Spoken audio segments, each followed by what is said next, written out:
Healing from narcissistic abuse is not about reaching a place of forgiveness towards those who have wronged you.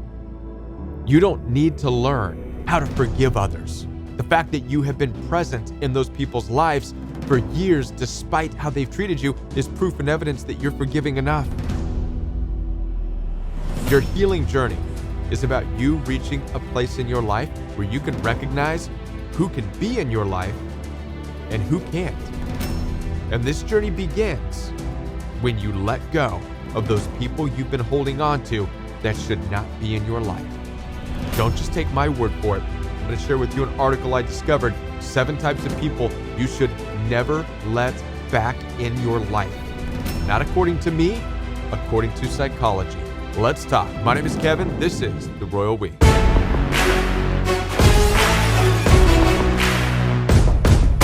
Now, before we dive into this article together on 7 narcissistic types of people that you should never allow back into your life, let me remind you that I'm here to support you. Down in the description box right below this video, you'll find access for one-on-one appointments with me. I take telephone calls and video calls through Zoom, FaceTime, and WhatsApp.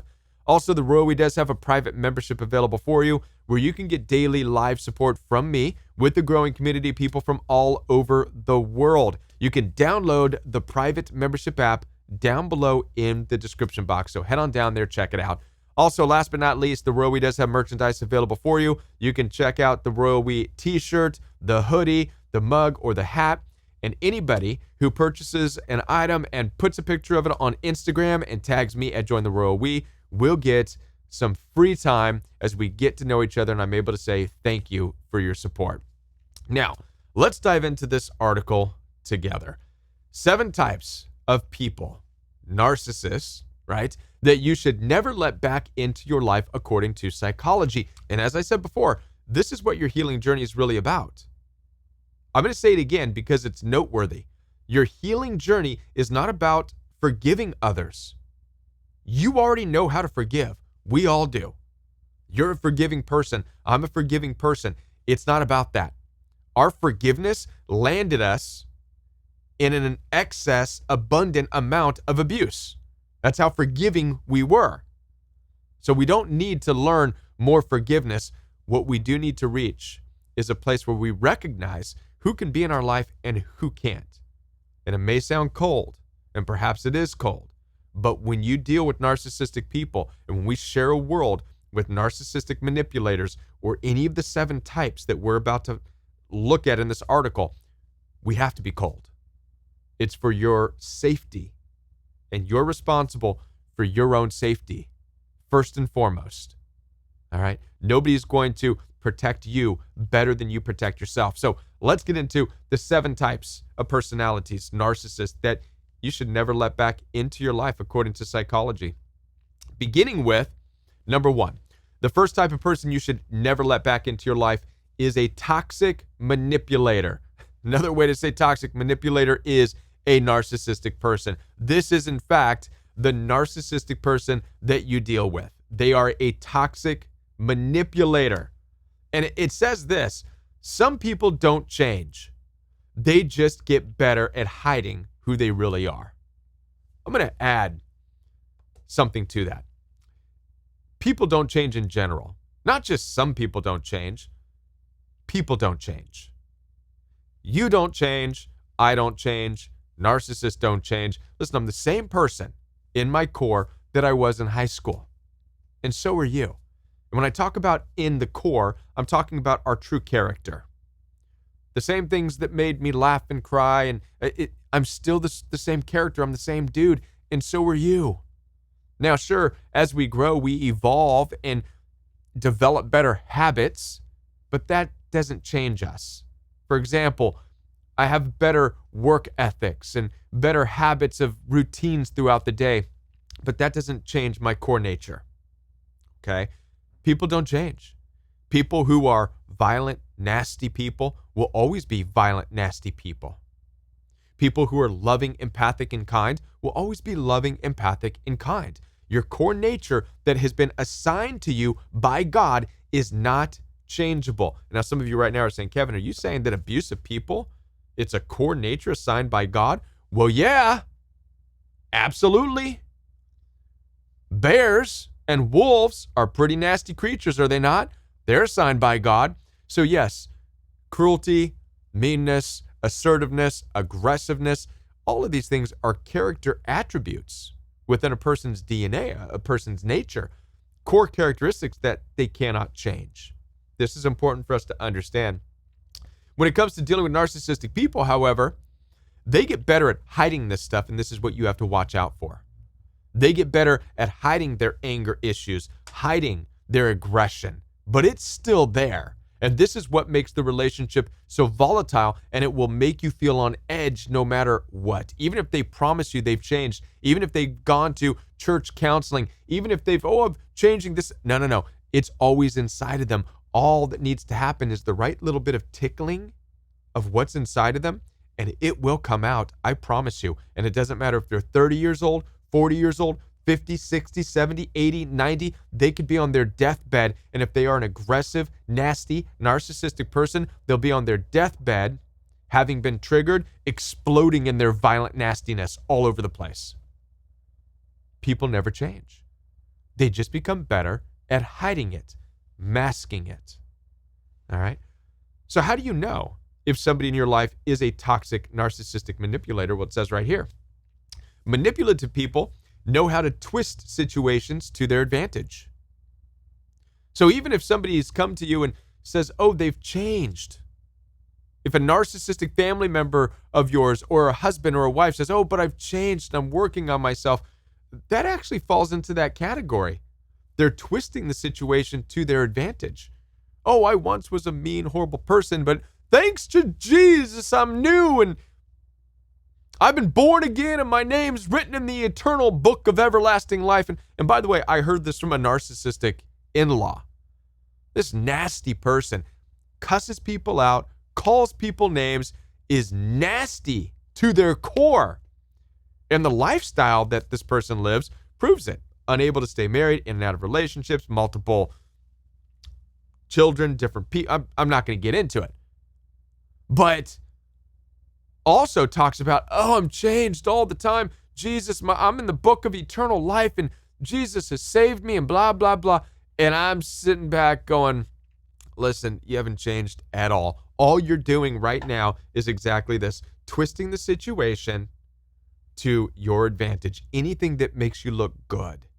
So with a narcissistic person, a manipulator, if yelling at you and screaming at you makes them look good, best believe they're going to do it. If telling you how they've changed and they're a new, loving person makes them look good, best believe they're going to do it. This is what manipulators do. They have no core self. They manipulate and change any situation to suit them. This is how you know you're dealing with a manipulator, a narcissistic person, right? It also says this. They make you feel guilty. This is another way you're going to know you're dealing with a narcissistic person who's manipulative. They're going to make you feel guilty. Guilty for not letting them back in. Guilty. They're going to make you feel guilty for staying away. They're going to make you feel guilty for not talking to them. They're going to make you feel anything they can do to try to make you feel guilty, because once again, manipulators need to do what? Twist the situation to their advantage. And if they can cause you to feel guilty, well, they have the advantage. They can control you. So one of the keys for you is to never feel guilty. Cut these people off and don't feel guilty about it. You have to develop an attitude of, yeah, sorry, not sorry. I'm not going over there. I don't care. I don't care, mom. I don't care, dad. I don't care, brother. I don't care, sister. I don't care, in-law. Sorry, not sorry. I'm not going over there. I'm not going to see you. Don't need it. Don't need you. Don't want it. I don't care. You can yell, scream, cuss, call me names all you want. Hey, by the way, you used to do that when I was there, so it doesn't matter if I'm there or not. You just keep being you little narcissistic manipulator, because it doesn't even matter if you're there or you're not. Because why? They're the same person. They don't change. The other way you know they're a manipulator is that you feel confused. Listen, if you want to feel confused around a narcissistic person, try having a conversation with one of these manipulators, a toxic manipulator. Try having a real heart-to-heart conversation about why they behave a certain way towards you. It will blow your mind, the amount of confusion that you will leave the conversation with. You will literally feel like you walked away stupider having even engaged with them. I mean, ask me how I know. I tried. I reached out to one of the in-laws. Actually, they reached out to me, but it gave me an opportunity to question what happened. What was all the cruelty? What was all the meanness? What was that all about? At the end of all the discussion, I walked away feeling like I just wasted days of my life trying to sort that out. I felt even more confused. All right. If you feel this, you're dealing with a toxic manipulator. So there's 3 things to pay attention to. This is how you know you're dealing with somebody you need to cut out of your life. People who take every situation and turn it towards their advantage. People who make you feel guilty for not doing what they want. And people who leave you feeling confused, leave you without closure, leave you with unanswered questions. This type of confusion, or even if they make you feel responsible for anything that happened in the past, this is what you want to watch out for. You're dealing with a toxic manipulator. Cut them out. You don't need them in your life. That's part of your healing journey. Like right now, that's it. Your healing journey is about, remember, it's not about forgiving those people. You already know how to forgive. Your healing journey is about learning how to recognize who cannot be in your life. And that person, whether it's a family member, whomever, cannot be in your life. They cannot. They will destroy your soul over time. If you don't think it can get any worse, I promise you it can get worse. All you have to do is sit down and have a conversation with them. It's going to get worse. The second person, according to psychology, that you need to cut out of your life and not let back in are chronic liars. Chronic liars. And narcissistic people are definitely chronic liars. And you'll know they're chronic liars because anytime you try to ask them an honest, upfront question about their behavior, about why they do certain things, you're going to be be on this carousel of lies. And they're going to jump from thing to thing, and it's going to confuse you. But chronic lying is deeper than just them not being able to answer your questions about their behavior. They're going to lie about their feelings. They're going to lie to you because they have no feelings. Again, with narcissistic personalities, here's how you're going to know you're dealing with a chronic liar. They will come up to you and they'll say, "Oh, but I love you. I've always loved you. Of course I love you," despite being mean, rude, and nasty. This is how you know they're lying. Somebody who can say with their words, "I love you," and out of the same mouth, tear you down with nasty, demeaning comments, unprovoked, by the way, just because they had a bad day, or just because they experienced something they didn't like, just because they got cut off on the freeway. So they're going to come home, take it out on you, be nasty towards you, and then out of that same mouth, a month later, they're going to say, "Oh, but I love you." No. That's a chronic liar. They're lying from one moment to the next. These narcissistic personality types, they don't know which way is up or down. They have no truth. And this is what confuses you. You're left wondering, what's the truth here? On one hand, you're crushing me with your cruelty. On the other hand, you're telling me you love me. Which one's real? None of it's real. But if you really want my advice as a coach, I would say whatever comes out of their mouth as far as the demeaning and the criticizing stuff goes, the things you really feel, the things that pierce your heart, the things that jump into your soul, that's what's real. That's the truth. When the narcissistic personalities that I dealt with the in-laws, when they were trying to attack me and cutting me down with insults, I felt it. I felt the energy. Like it darted inside of me.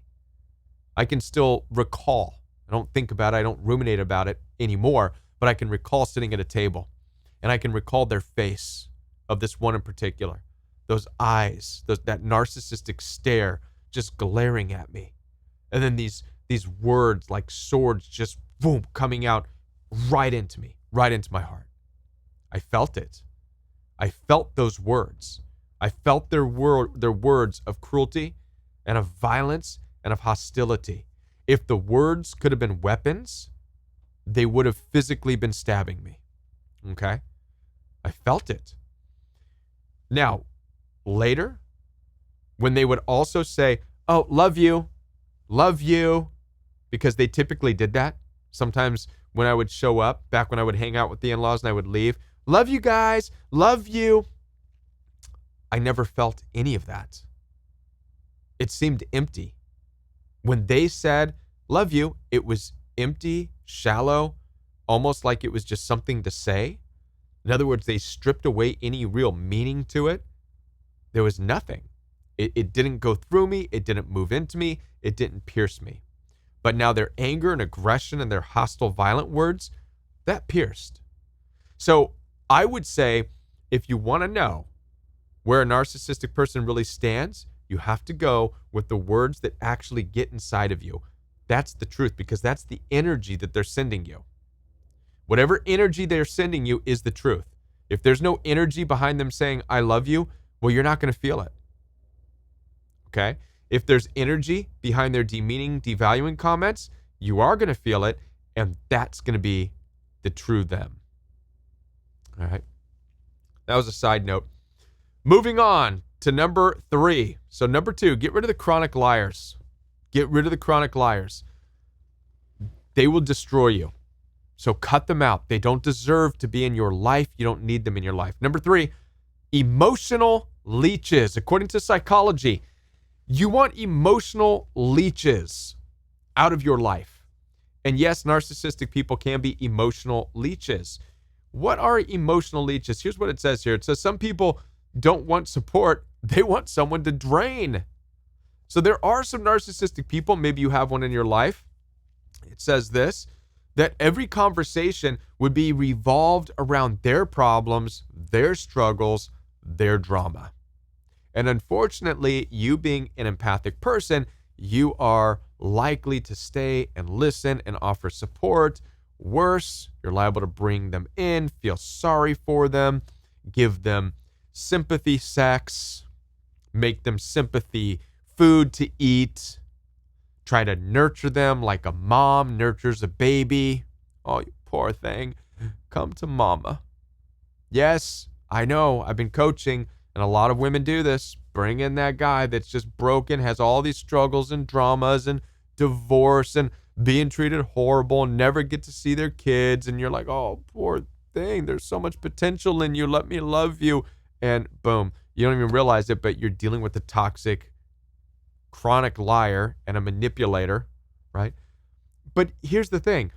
These types of leeches, and that's what they are, they're emotional leeches. They're just constantly needing to struggle because of the sympathy they get, because it's fuel for them, it's supply for them.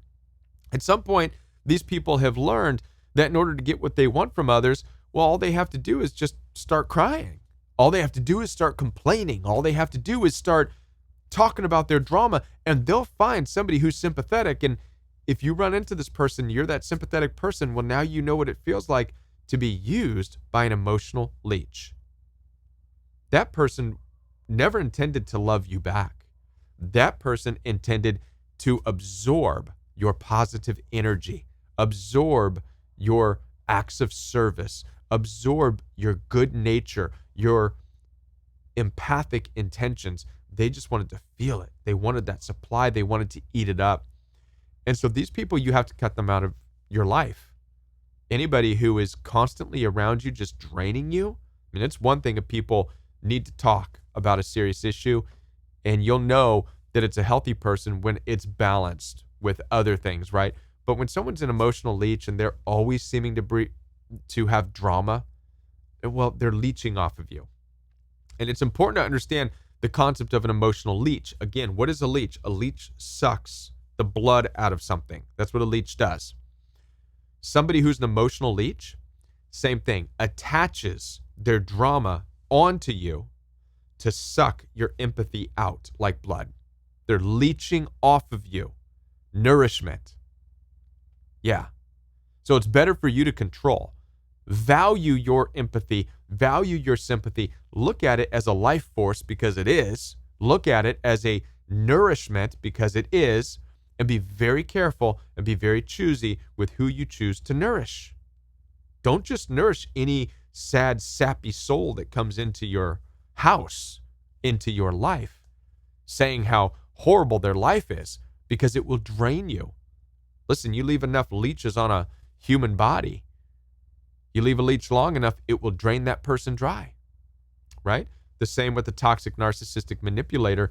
You leave that leech on you long enough, it will drain you of your empathy. It will make you nothing more than a shell. You'll be empty, right? So cut these people out and don't give them second chances. Once you see that they're a leech, no second chances. All right. Number four is relentlessly negative. Narcissistic people who are relentlessly negative. It says this: some people seem to live in a constant state of negativity. Narcissistic people, right? They're always bitter. That's your narcissist right there. They're always frowning. They're always bitter. There's always some jerk they work with. There's always people cutting them off on the road. They're always driving around, honking their horn, flipping people off. Their day is bad always. They're narcissists. That's why. And these people are relentlessly negative.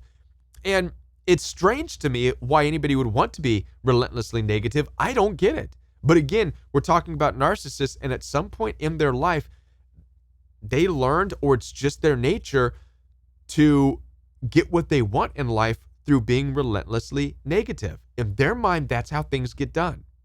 You can't change it. All right? So it says they're always bitter, always finding something to criticize, always assuming the worst. Yeah.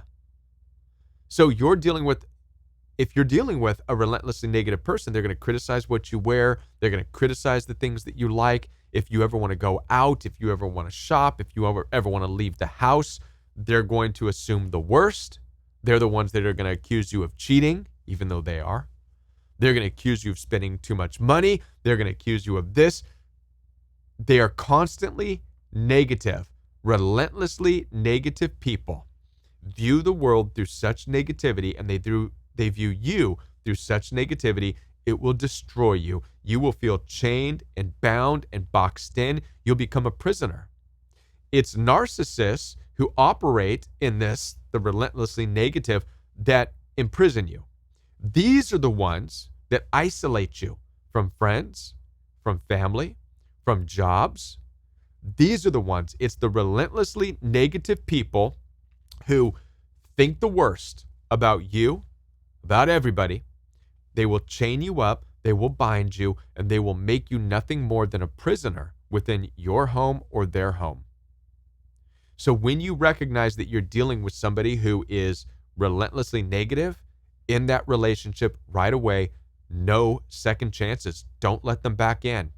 Once you realize that they are relentlessly negative to the point of criticizing you all the time, to the point of assuming the worst about you, whether they're trying to tell you that you're selfish, you're too judgmental, right? And by the way, this is what I was dealing with the narcissistic in-laws. They assumed the worst in me. I often thought to myself, they're attacking me as if I'm somebody else. They're treating me as though I'm somebody who at one time attacked them. I couldn't figure it out. But this is it. It's this right here. They're just relentlessly negative. So anytime I was around them, I would be criticized. But not only that, they would assume the worst. So even though I didn't say anything to them that was mean or demeaning or devaluing, they assumed I did. They made it up in their mind. They used their imagination. And I heard all kinds of horrible stuff. Kevin called us ghetto. Kevin said this about us. Kevin thinks he's better than us. And they use this to fuel their what? They used it to fuel their negativity. They use it to fuel their rage. This is the other problem with people who are relentlessly negative. In order to stay relentlessly negative, they have to feed it. They have to fuel it. So this is where they get into making things up about you, making things up that you never said, making things up that you don't think. But this gives them fuel, and they believe it, and it allows them to be relentlessly negative. In other words, it validates it, it justifies it. And you don't have to say anything. You can be with the narcissistic person, and you'll be like, listen, I never said that. I never said that about you. I never said that you were ghetto. I don't judge you. I want to be supportive of you. I'm not a judge. It doesn't matter. In fact, they just get angrier. Okay? Because they need to believe that you did in fact say these things. Those in-laws that I dealt with, they truly needed to believe that I called them ghetto because it supported their anger. They needed to believe that I thought I was better than them because it supported their negative energy. They needed to have that reason. So be very careful with people who are relentlessly negative in your life because they will always need something to support that. And so they will make things up about you by assuming the worst, even though it's not true, just so they can support their negative energy, so they can support their anger. All right. Number 5, moving right along. The ones who will only praise you. This is an interesting one. Let's read what this article says. It says, it sounds strange, right? Why would you walk away from someone who always lifts you up? Yeah, this is a hard one. I don't know if I'd want to walk away from people who lifted me up. But here's the thing. Constant, uncritical praise isn't always a good thing. You know, I think that this is an incomplete statement. In some ways, I agree, but in some ways, I don't. Because ultimately, you do want people in your life who lift you up. You want to be people who almost ask your permission if they can criticize something, help you out with something, right? That way, you're allowing it into your life and you know it's honest feedback. It's constructive criticism, okay? But outside of constructive criticism, you want to be lifted up. But what I would say here is the ones who only praise you, but in the wrong way. Now that makes sense. All right, follow me on this. When I was in college, way back, I had some party friends. Yeah, I did. In my youthfulness, when I was 21, 22, living in California, we'd go out, UC Irvine, UC Santa Barbara, do the college party things because I had friends at these college campuses and go to the dorm parties, this and that. It got to the point to where we were partying from Thursday, Friday, Saturday, Sunday, 4 days out of the week. Pretty gnarly parties, right? I had friends at that time who encouraged that behavior. They would praise it. They would praise getting together and partying. And I can remember that. Kevin, you're coming, right? You gotta come, man. No, man, this party isn't gonna happen without you. You gotta be there. You're like part of this party, man. It's not gonna be the same without you. You gotta come. I felt praised for showing up to party, to do something that was actually destroying me physically, mentally, emotionally, right? Because of the excess of drinking, the excess of other things that can potentially happen. So this concept right here, the ones who praise you, what I would add to it is praise you in the wrong ways. Praise you down the wrong path. That's what you want to watch out for. Those are people you want to cut out of your life. And by the way, I did cut those people out of my life because it got to the point to where I was 22 and my job was being threatened. I had different issues going on because of that party lifestyle. And I remember they were still praising me even though I had gotten myself into trouble. They're like, "Nah, Kevin, everybody gets into trouble. Don't worry about it. Come on, we can't party with that." And they were still encouraging me. Despite me saying, "Look, I'm experiencing trouble at work and this and that. I can't do this." They didn't care. All they cared about was praising me, right? To continue to show up and party with them. So I would say be careful around people who praise you but down the wrong path. And you'll know it because your life will start to fall apart while you're just having fun in this one area. If your life is crumbling, but this area is fun and you're being praised here, well, now you have to determine is it worth it. So cut those people out. You have to get back to being responsible for your life, your health, your well-being, your survival. So if that's being threatened, then cut out the ones who are praising you down the wrong path. All right? That's a great way to look at that. Number 6. The sixth person you want to cut out of your life and not let them back in is the perpetually jealous. Absolutely. Once again, this is a narcissistic person, right? And narcissists, by the way, are very jealous individuals. And we all experience this in different ways, right? It says here at the bottom, it says the difference between a healthy person and a toxic one is what they do with the feeling of envy, the feeling of jealousy, okay? Healthy people turn their jealousy into an inspiration. So somebody who perhaps, let's say many of you watching this, you're beautiful, you're talented, you're gifted. Somebody who's healthy will be inspired by your beauty, by your talent, by what you do. And they'll ask you questions. How do you do it? Do you think I could do that too? I'm inspired by you, right? That's a healthy person, okay? A toxic person will become resentful. A toxic person will become resentful. So for example, there's people out there that would watch this video, right? There's going to be two types of people. There's going to be people, and I know I bring this up all the time, but it's true. Some people are going to be like, Kevin, I like your style. I like how you built the set around you. I like the coat. It inspires me. And I've had people who have contacted me, not just for coaching calls, but because they wanted my guidance and help on building their own YouTube channel and their own coaching practices. So it inspired them. Those are healthy people who see my passion to help others and are inspired by it. But then there's also narcissistic people who will look at the set, look at the lighting, look at my jacket, and they'll leave a comment on it. And, well, from everything that I see, you look like a narcissist, right? That's out of jealousy. What that tells me is that that person has issues. That person can't sit there and watch me because of how I look, or because of my set, or because of the way I move my arms when I talk, or my mannerisms. And so they're taking all that in and they're saying, that's not me and I can't handle it. And therefore I'm jealous. And so I resent it. I don't want them to talk anymore. And yeah, people can be like that. And that's how narcissistic people are in your life. You can dress different, act different, talk different, and you can be loving and kind, but they're going to see it as different and they're going to hate you for it because they're not like that. They don't have that. They don't have your style. They don't have your approach. They don't have your ability to communicate with people. And so all they do, instead of being inspired by you, they're filled with resentment. And oftentimes what narcissistic people will do with this resentment is they will crush you, they will criticize you, they'll try to get you out. And then the weird twist at the end is that they'll become you. That's right. They will become a twisted version of you. They will mimic your personality. I dealt with that with the in-laws.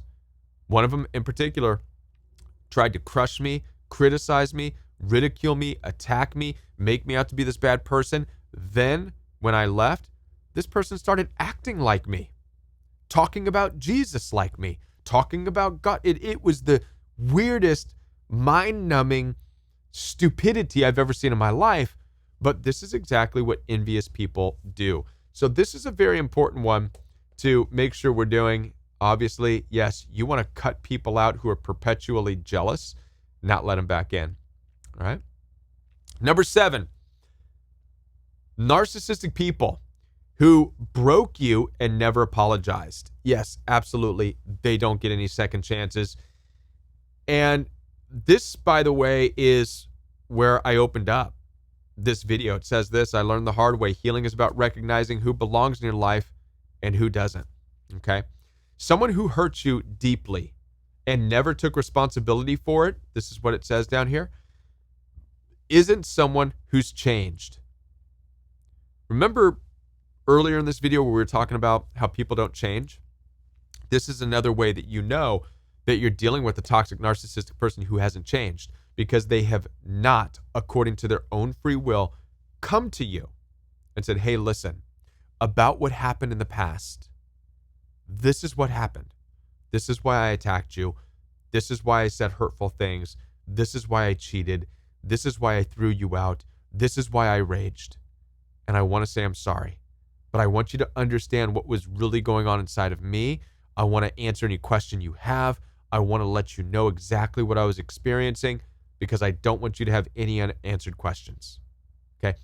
That right there is somebody who genuinely shows remorse. That's a genuine apology. Okay? But if they don't, if they never come to you, right? The in-laws I dealt with to this day never on their free will had approached me or even the mother of my kids, their own sibling. None of them. Not her dad, her brothers, her sisters, none of them contacted her, the mother of my kids, their half-sister, or me, and tried to explain and say, hey, this is what was going on. This is why we were acting this way. We know we said things that were nasty. They haven't done it, and they won't do it. You want to know why? Because people don't change. They're still going to hold on to they were justified and they were right, even though it was all made up in their mind, because they're chronic liars, like we talked about earlier. And what do chronic liars do? They create something to feed their anger.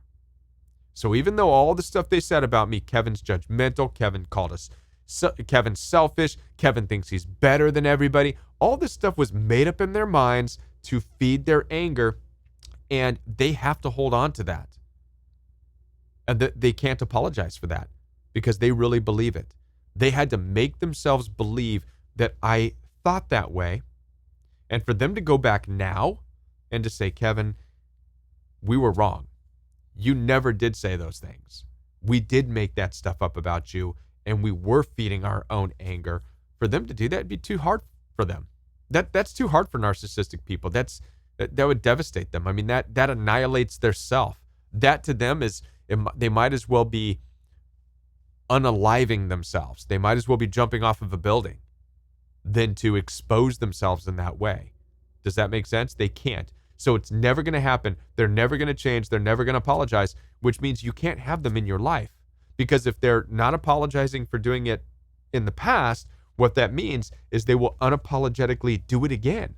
They will absolutely throw you under the bus again. They will absolutely make things up about you again. The whole cycle will start again. This is why it's super important that they do not get a second chance, or a third or fourth or fifth. They get no more chances. Once they show you that they are liars, chronic liars, they make things up to support their own anger. Once they show you that they are unapologetic, once they show you that they are jealous, once they show you all these things, boom, cut. They got to go. No second chances. None. All right. And that's it. That's all 7. I want to thank each and every one of you for being here. I know this has been a long message, but a powerful one. I hope that you walk away with some important aspects for your life and the importance of cutting toxic people out of your life, going no contact, and not allowing them in for a second chance. Again, write this down. Your healing journey is not about learning to forgive them. Your healing journey is about learning your place of determining who can be in your life and who can't. And it begins with those people who can no longer be in your life. You have to cut them out. I know it's difficult, and that's why I'm here to help you. Those of you who need help in cutting people out of your life, you're welcome to reach out to me. This is why I take one-on-one appointments down below in the description box. So don't hesitate. Schedule some time with me right now and check out the Royal We private membership as well. If you're brand new to the channel, hit the subscribe button, the bell notification, and the like button so you don't miss any future Royal We content. Check out one of these videos recommended by the YouTube algorithm because it knows exactly what you need to watch right now. I'll be back, everyone. Bye.